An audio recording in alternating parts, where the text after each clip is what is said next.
This is The New Way We Work from Fast Company magazine, where we take listeners on a journey through the changing landscape of our work lives and explain exactly what we need to build the future we want. I'm Fast Company Deputy Editor Kate Davis. So we've been talking about the freelance economy for the last few weeks and why more people are freelancing and how it will change both the way we think about work and the impact on the economy. But any conversation about freelancing in the U.S. quickly comes back to what employees give up when they choose independent work. Benefits. Health insurance, unemployment insurance, paid vacation, paid sick leave, paid parental leave, retirement savings, and more are still mostly tied to an employer. The future of work is flexible. By 2027, it's estimated that more than half of the workforce will be freelancing. And yet, for many, benefits still yoke them to a single employer. There has been a growing movement by both labor advocates and businesses to make a common safety net of benefits portable. So what would portable benefits look like, and what will it take to get there? Joining me to discuss the future of portable benefits is Sara Horowitz. Sara is the founder and former executive director of the Freelancers Union and the founder of the Mutualists Society. She's also an author whose most recent book is Mutualism, Building the Next Economy from the Ground Up. Sara, thank you so much for being here. My pleasure. So you founded the Freelancers Union over 25 years ago. How has the freelance economy changed in that time? I think that we now know, almost like a common sense feeling, that the way we work is just so different. And so 25 years ago, freelancing for many people was a euphemism for being unemployed. I think now people are realizing freelancing is the way we all are at least going to work at some points in our lives. And so I'd say it's pretty normal now. But I think what is so clear is while it's so normal for millions of Americans, we still have not adapted to it in terms of how we support workers in America. And so actually, I feel like in the last 25 years, I'm still seeing the same things in that regard. You're kind of having the same conversations or making the same arguments. Do you feel like we are still, when people think of a job, they think the same traditional 9 to 5, which whoever works 9 to 5, salaried 40 hours a week, work at one employer, and then retire from them. And that wasn't probably the case 25 years ago, but increasingly isn't the case now, right? Yeah, I think that really what we're seeing is that we are all working in these different ways. We really need a different way to set things up. We've seen companies and organizations adapt so much in terms of how we actually get work. But what we really haven't seen any real change on is insurance, social protections. And I think really sadly that the for-profit largest companies have a lock in keeping especially insurance, the way it has always been. And that's where we still need to see political change and cultural change. Yeah, health insurance is probably the biggest one, right? When people think about keeping their salaried job, that's usually the biggest reason why. But of course, that's not the only benefit. There's a lot of, kind of these social safety net that are tied to private employers, like paid sick leave, paid parental leave, retirement benefits. And we did see a little bit of a shift in that in the pandemic. And I'd be interested to hear what your perspective is on how the pandemic impacted the freelance economy and impacted kind of the landscape of portable benefits, because there were those like short-term emergency acts that covered things like paid sick leave. Yeah. I think that really the debate is this. Do you enable this new workforce to set up a new paradigm of benefits and accept that it'll have a different actuarial basis, that you need new regulations and new ways of doing things?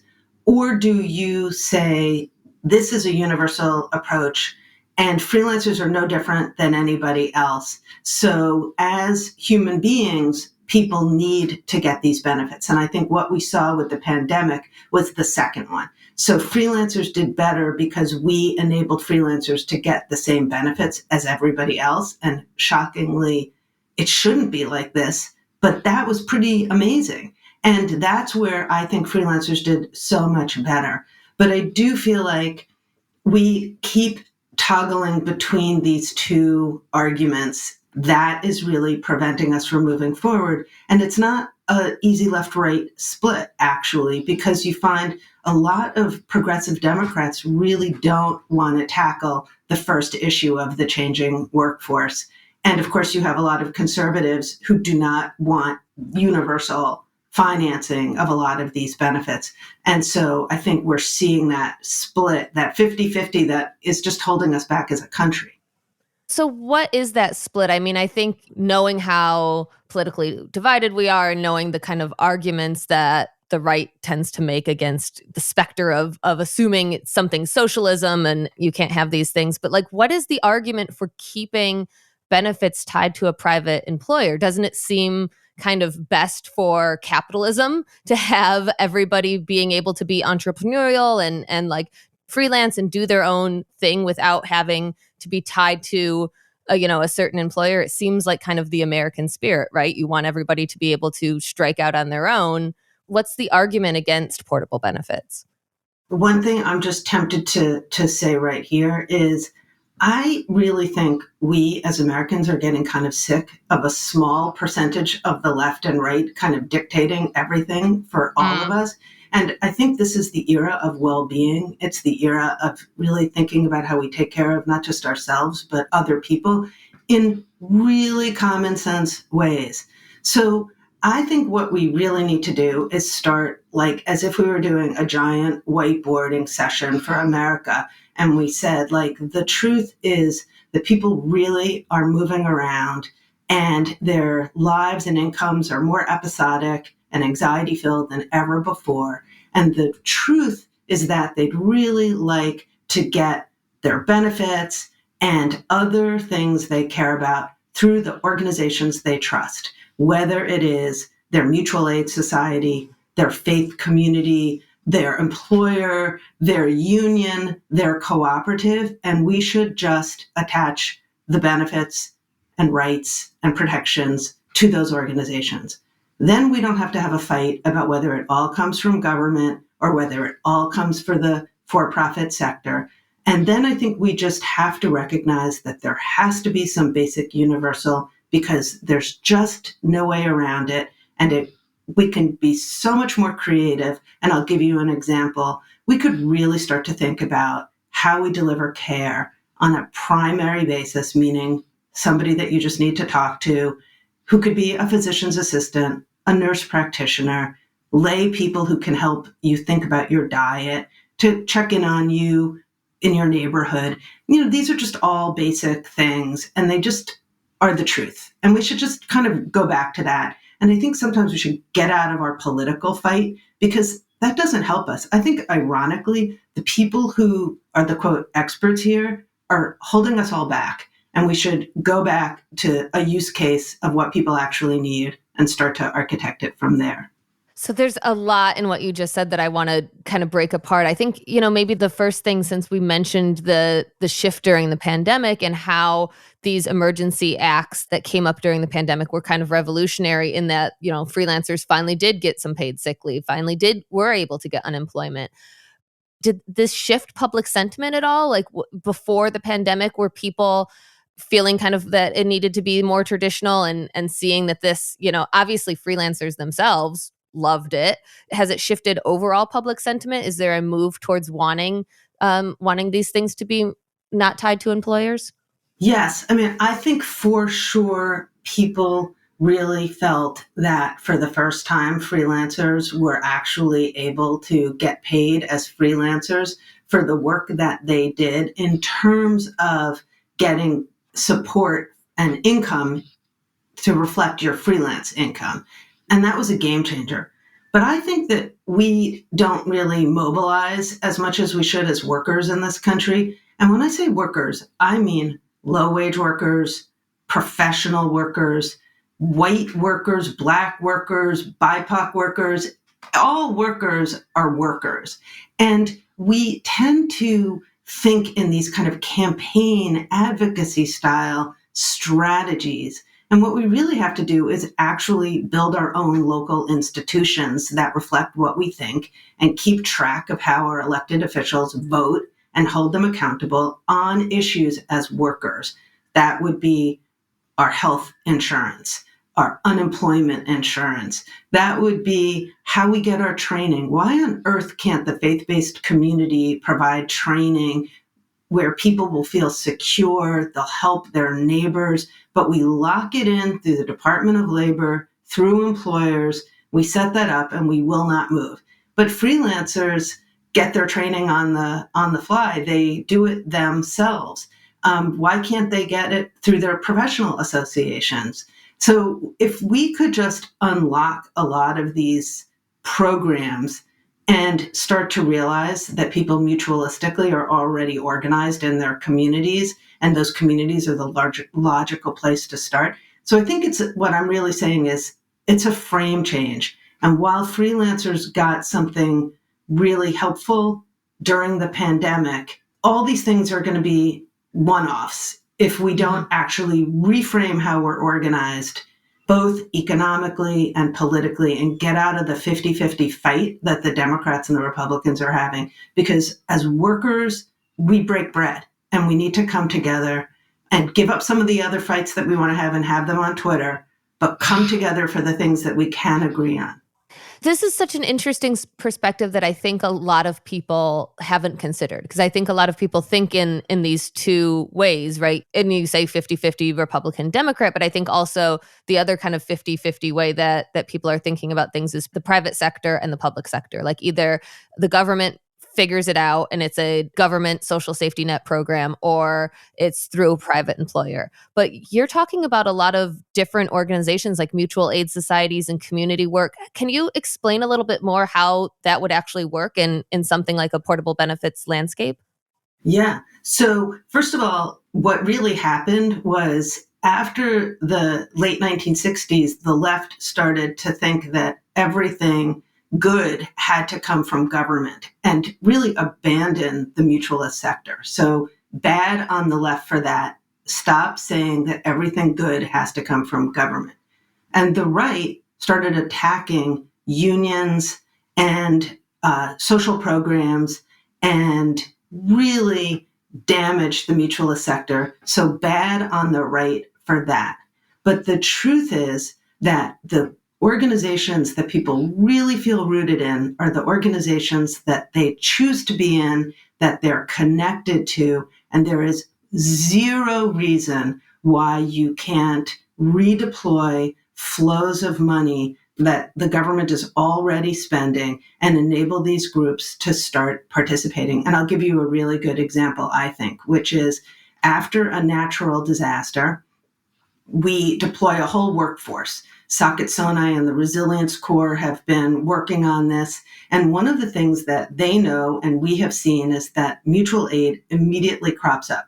People go to their church. They find out which neighbor needs medication. They help each other get food. They develop, in a very American de Tocquevillian way, a very rich network of infrastructure in the first few months. Right after that, FEMA comes in. They say, okay, that's so great. Oh my God, that's so wonderful what you've done. Thanks so much. And then they outsource it all to the for-profit sector.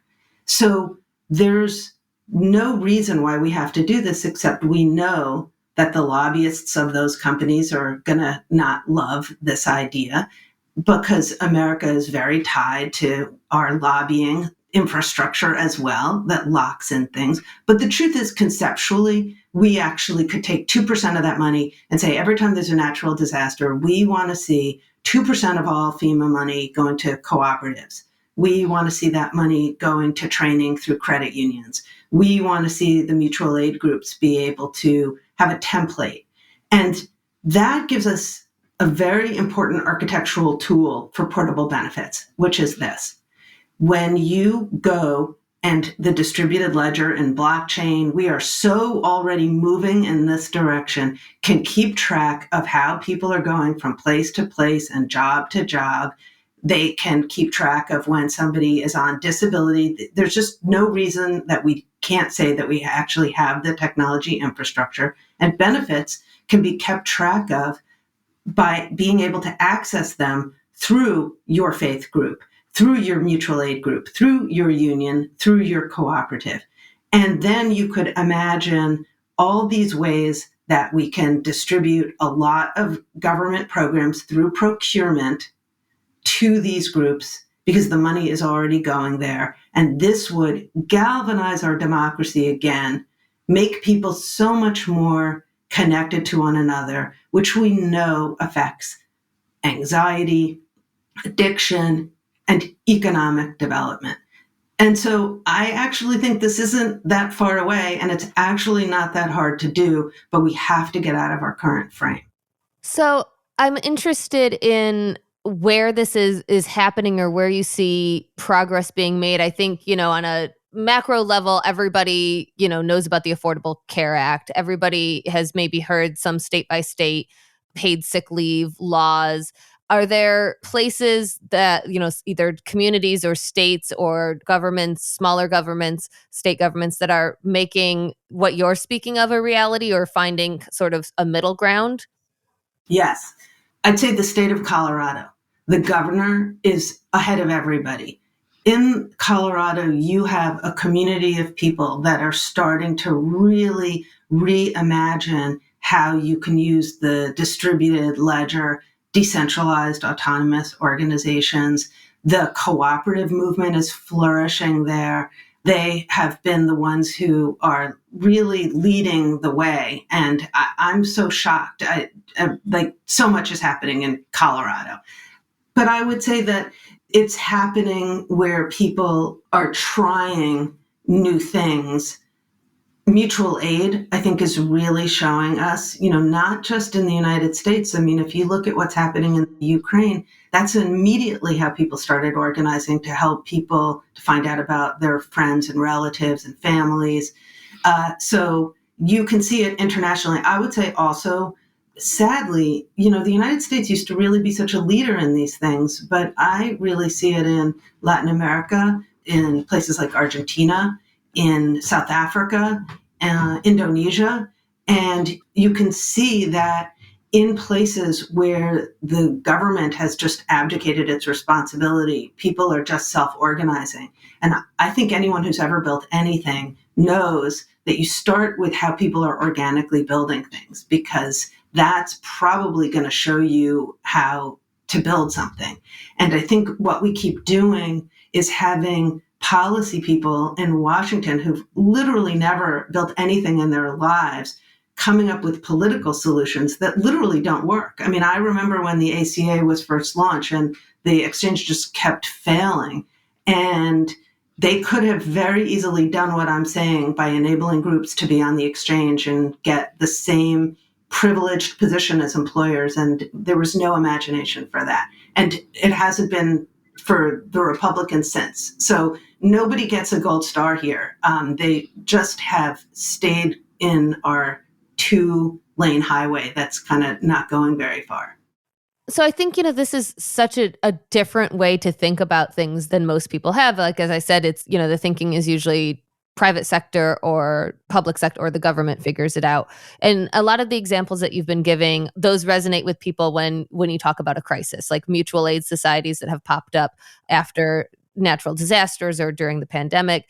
How do these sorts of mutual aid groups function in a long term? Because you think about like your health insurance, you're going to need it for your entire life. Your retirement benefits, you'll need for the rest of your life. Your sick pay, like if it's disentangled from your employer, how exactly would these groups help make it be a benefit that can go with you forever rather than help you in a time of a crisis? Yeah, I mean, I think that really what this is teeing up is a profound new role of an activist government. The activist government enables these groups. They're measured by that. You are a mayor. We want to know how many mutualist organizations, and by that I mean faith communities, unions, cooperative, mutual aid groups, how many grew in your area and how many people got benefits and how satisfied were they? But instead of us just focusing on these individuals, which is what we do in America, government to the individual, you now have a whole range of intermediation of faith leaders, of union leaders, of cooperative leaders, of mutual aid leaders, and their communities having a way to say what is working. And so I think to answer your question, it's really saying that there's an important role that government plays in financing, in procurement, in distribution, and that needs to just be adapted. And that's okay because we're working off playbooks that were from the 1930s.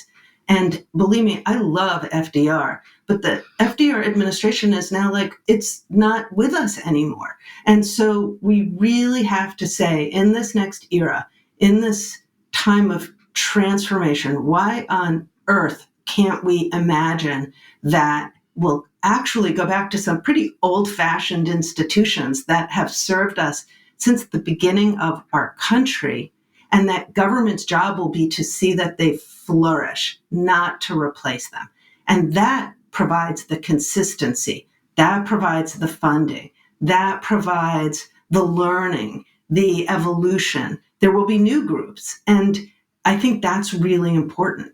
And so what can our listeners do? So a lot of our listeners are business leaders or employees themselves. And I'm assuming that for a lot of people, this sounds intriguing and interesting and promising, but it also seems like, well, what can I do to make it happen?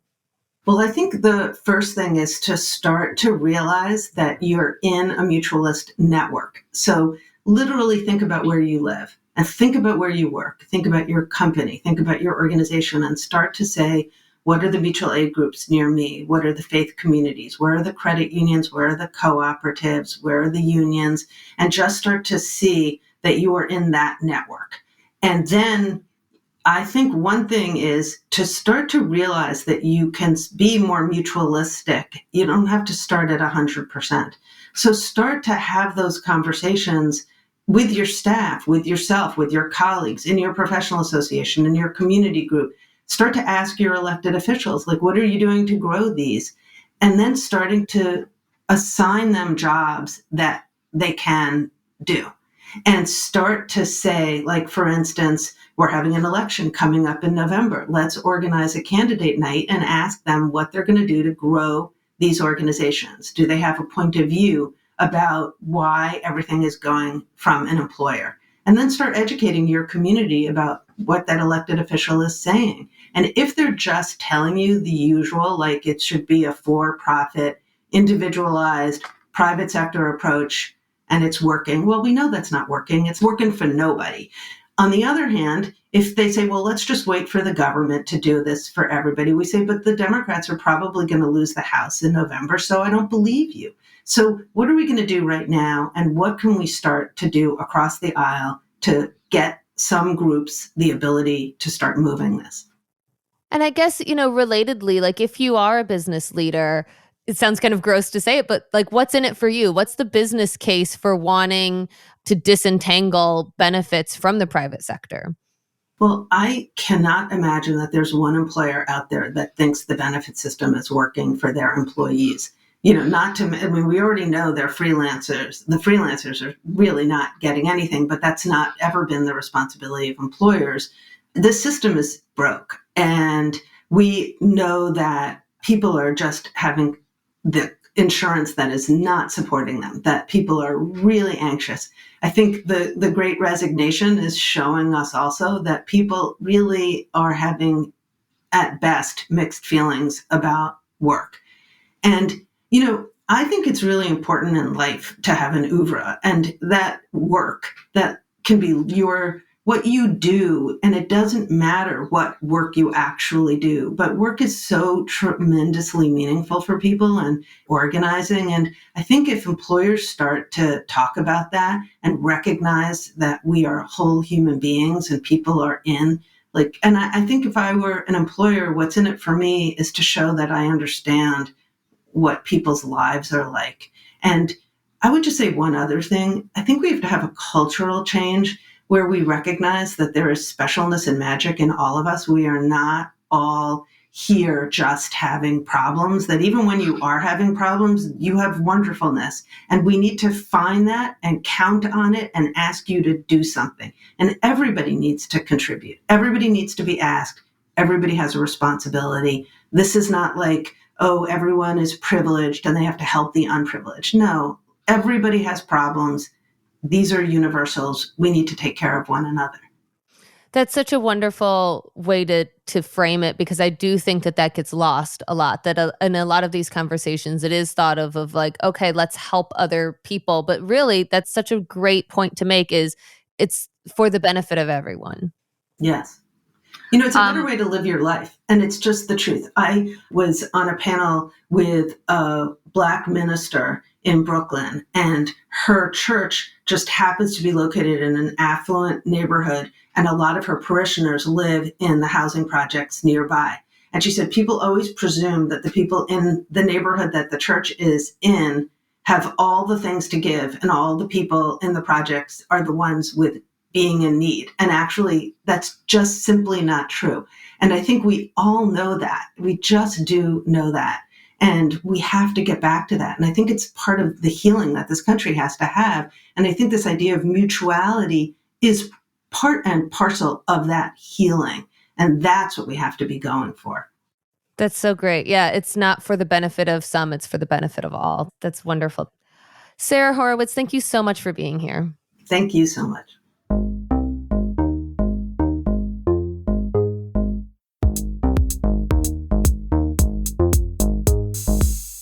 And that's all for this episode. If you're a new listener, be sure to subscribe to The New Way We Work wherever you listen. And if you like this episode, leave us a rating or review on Apple Podcasts. And we want to hear from you. Have you ever stayed in a job just to maintain your benefits? What would a portable benefit system mean to you? Email us at podcast@fastcompany.com or tweet us with the hashtag #TheNewWayWeWork. The New Way We Work was produced by Joshua Christensen with editing by Nicholas Torres.